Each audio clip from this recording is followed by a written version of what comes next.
একদিন এই ভালুকটা তার স্কুলের ছুটি পেয়ে নাক ডেকে ডেকে ঘুমাতে শুরু করে দেয়। কিন্তু তখনই ভালুকটার নাক ডাকার শব্দের কারণে গাছের উপরে ঘুমিয়ে থাকা চিন্টুর ঘুম ভেঙে যায়। এই জন্য সে ভালুকটার উপর অনেক রেগে গাছ থেকে নিচে নেমে যায়। তখন সে তাকে গালি দেওয়ার পর তার ঘুম ভাঙানোর জন্য বেল বাজাতে শুরু করে দেয়। কিন্তু তবুও সে ঘুম থেকে না ওঠার কারণে চিন্টু একটা কামান এনে তাকে কামান দিয়ে গুলি করে দেয়। কিন্তু তবুও ভালুকটা ঘুম থেকে উঠছিল না। এই জন্য চিন্টু বলতে শুরু করে আজকে এই মোটুকে ঘুম থেকে উঠিয়েই ছাড়বো। এই জন্য সে বাচ্চাদেরকে বসানোর গাড়ি এনে ভালুকটাকে সেখানে বসিয়ে পাহাড়ের ঢাল থেকে নিচে ফেলে দেয়। কিন্তু তখনই ভালুকটা একটা তারের সঙ্গে ধাক্কা খেয়ে আবারও তার ঘরের ভিতরে গিয়েই ঢুকে যায়।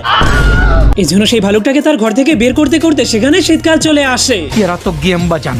এই জন্য এবার চিন্টু ভালুকটাকে বরফের উপর থেকে নিচে ফেলে দেয়। কিন্তু তবুও ভালুকটা ইউটার্ন নিয়ে অনেক বড় একটা বরফের গোলাতে পরিণত হয়ে লাকড়িগুলোকে ভেঙে আবার তার ঘরের মধ্যেই ঢুকে যায়। এই জন্য এবার চিন্টু ভালুকটার পায়ের মধ্যে স্কিটবোর্ড লাগিয়ে তাকে বরফের উপরে ছেড়ে দেয়। কিন্তু তখনই